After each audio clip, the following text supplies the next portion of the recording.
So here comes this thought, this idea, and right along with it, so close with it that you think that it happens simultaneously, you feel the emotion of it, because the emotion of it is the indicator of the gap between the vibration of your thought and the vibration of the thought of the source within you. So when you feel elation, you're right there. There's no gap. You're right there. And that's why you received that thought. That's why that idea was so strong. And unless you do something to add resistance to the idea, you could stay on the wavelength of that idea and you could carry it out to its full fruition. And you know that because you've done that on some occasions. So the thoughts are turning to things. The vibration is turning to thought. Now it's a thought. The question is, how long will that thought sustain? How long will you hold the frequency of this great idea? Well, the answer to that usually lies in how long will it take you to tell somebody else about it who doubts it?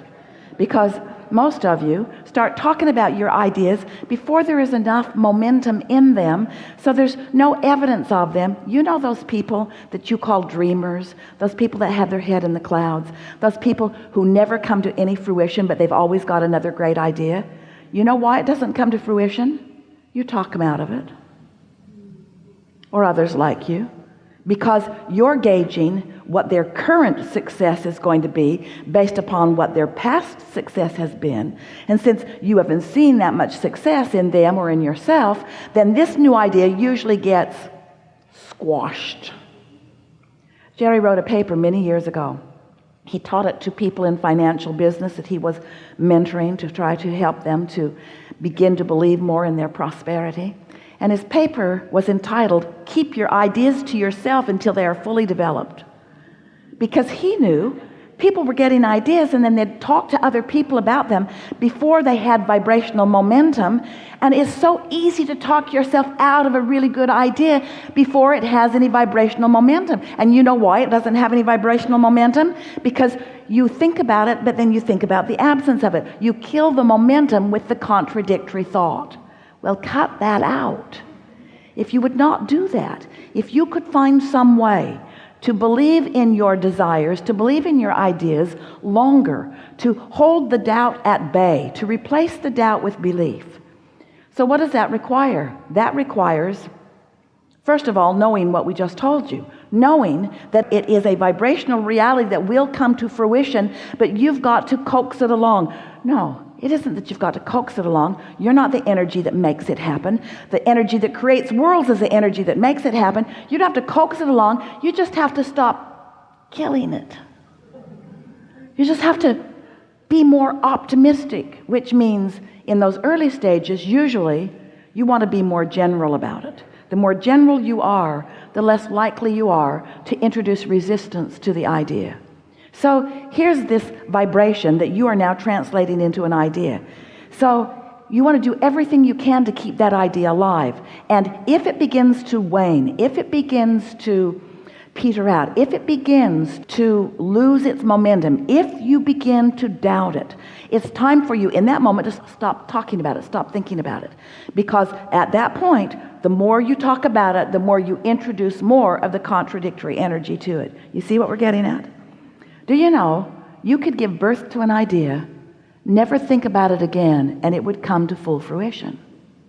It's just not logical that you won't think about it again. And the things you care about most are the things that you think about most, and the things that you think about most are usually the things that you introduce the most resistance to, because you are worrywarts.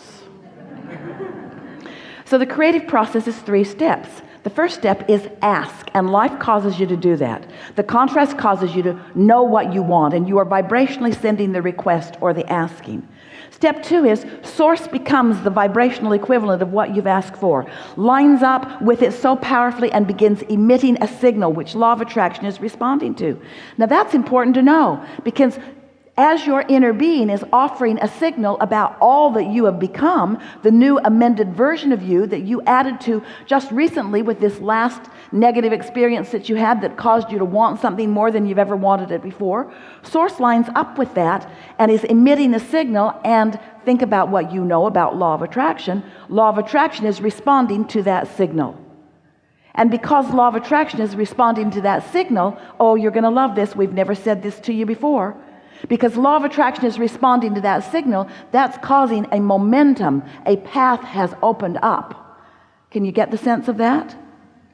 So now, how does the resistance get on that path? Because you're emitting a signal too. You're standing here in the reality that you call life, having your opinions about it, about the same subject that Source has an opinion about, a clear, sure opinion calling you toward it, but you've got an opinion that might not be going with the flow of it. And that's what causes resistance to be upon the path.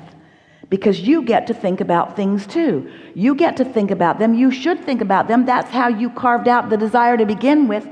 But the moment that you launched the rocket, Source became so on board with that rocket and is calling all cooperative components toward the fulfillment, the culmination, the full manifestation of what you have carved out. The question is, are you a cooperative component? Or are you still doubting? Are you still basing this upon things that you've lived before?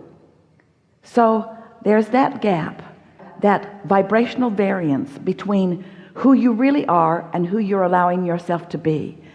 And understanding that gap, which is evidenced to you by emotion, is the only thing that you ever need to know about the creating of anything, because it is our promise to you. When you launched the rocket, it became a vibrational reality. And now you have every means available to you for you to become in the receptive mode so that you can translate that vibrational reality into the full-fledged, manifested, see it, hear it, smell it, taste it, touch it reality. And that, friends, is why you're here in these bodies. Because it is so much fun to decide from your unique and important vantage point what you want. This is what the evolution of all species is about. Life causes you to ask for more. That's what makes us all eternal, you see. And so as you ask and Source answers, and then you pay attention to the way you feel, and you get into the receptive mode, then the ideas begin occurring to you, and you are on this joyous path of never-ending unfolding. You cannot get it wrong, and you never get it done. And the reason you can't get it wrong is because you never get it done. Doesn't matter where you stand. Where you stand is always causing you to ask for something more. And the fact that you've asked for it means Source has already found it and is calling you toward it. And if you will care deeply, we want to say singularly about how you feel. If you will let that be your first priority, then you're going to start having a very good time immediately, and the evidence of your alignment is going to be apparent not just to you but to everyone who sees you. So now you know everything we know, everything that matters. We are eager to talk with you about anything that is important to you. There is nothing off limits. You will notice a wonderful unfolding as we talk together. Sometimes someone else will do a better job of ferreting out for you what you are wanting to know, even than if you were sitting in the chair. So don't worry about whether you get called up or not.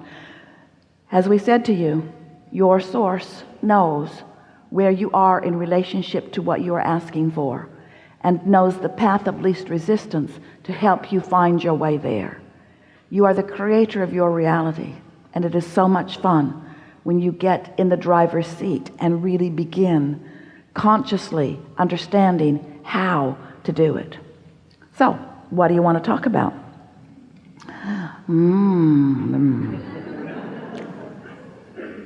A lot of trouble in this room. Gonna have a wonderful day. Let's begin here on the aisle.